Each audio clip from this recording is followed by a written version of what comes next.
안녕하세요. 인터넷 언론사 스페셜타임스의 영상 뉴스팀입니다. 이번 소식은 부동산 5년 소유 3년 거주시 소규모주택 정비사업 재개발 조합원 지위 양도 관련 뉴스입니다. 앞으로 소규모주택 정비사업 재개발 때 1세대 1주택자가 소유 거주기간이 일정 기간 이상이면 조합원 지위를 양도할 수 있게 됩니다.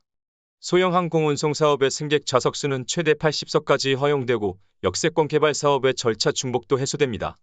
국토교통부는 지난 4일 제3회 규제혁 신심의회 및 적극행정위원회에서 이 같은 내용이 담긴 13건의 규제혁 신과제를 심의 의결했다고 밝혔습니다. 이번 심의회에서는 경제단체 민관합동 규제 개선 추진단 등 다양한 경로를 통해 민생 편의 증진, 경영환경 개선, 행정 절차 합리화 등을 위한 규제 개선 과제를 발굴했습니다. 먼저 소규모주택 정비사업 실거주자 조합원 지위 양도를 허용하도록 합니다. 소유 거주기간이 일정 기간 5년 3년 이상인 1세대 1주택자가 주택을 양도하는 경우 조합원 지위를 양도할 수 있도록 합니다. 또 저수익 공익시설을 공간지 원리치에 우선 공급 수의 계약할 수 있도록 해 민간사업자 사업성 확보 리스크 등의 부담을 완화합니다. 국토부는 역세권 개발 사업의 절차 중복을 해소해 나갑니다. 실시계획 승인 단계에서만 지구단위 계획 수립 및 지방의회 의견 청취를 하도록 해 개발구역 지정 단계의 행정 절차를 간소화합니다. 그린벨트 내 가스공급 시설 설치 절차도 간소화합니다. 가스공급 시설을 도시군계획시설 부지에 설치하는 경우 도시군계획시설의 결정 없이 부지 점용허가만으로 설치를 허용합니다.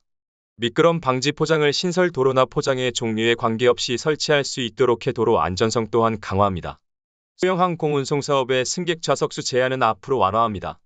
오는 2025년 문을 여는 울릉공항 등 소형 항공기만 운영 가능한 도서공항 개항에 맞춰 항공기 제자격권, 영업비용 등을 감안해 승객 좌석수를 최대 80석까지 허용합니다. 청소 수송용 차량을 유사한 다른 화물차종으로 교체가 가능하도록 해 업계가 시장 수요에 대해서도 탄력적으로 대응할 수 있도록 합니다. 철도보호지구의 긴급복구 공사 방법도 개선합니다. 철도보호지구일지라도 안전성이 확보된 경우 먼저 시공한 후 신고가 가능하도록 긴급 시설 복구에 대한 절차를 마련합니다. 이와 함께 건설기술인의 자격 경력, 교육 등에 관한 기준도 바꿉니다. 건설기술인 자격으로 인정되는 산업안전기사와 유사한 업무를 수행하는 산업안전지도사에 대해서도 기술인 자격을 인정합니다. 건설기술인이 해외 활동 경력 신고하는 경우에는 출입국 사실증명서를 제출하지 않더라도 신고인의 동의가 있으면 관리기관에서 행정정보 공동 이용 시스템을 통해 확인 가능하도록 절차를 간소화합니다. 건설기술인의 교육이수 부담도 완화해 나갑니다. 현재 건설기술진흥법 상교육으로 인정되지 않는 환경영향평가법 상교육을 인정합니다. 또 안전 분야만 인정되던 시설물안전법상 안전교육을 토목, 건축 분야 등으로 확대 인정합니다. 양종호 국토부 규제개혁법무담당관은 올해부터 규제혁 신심의회에 심의를 내실화하기 위해 쟁점과제 등에 대해서는 외부 전문가 건의자가 참여해 심층토론을 하는 국토교통 규제혁신 자문회의의 사전검토를 거치고 있다.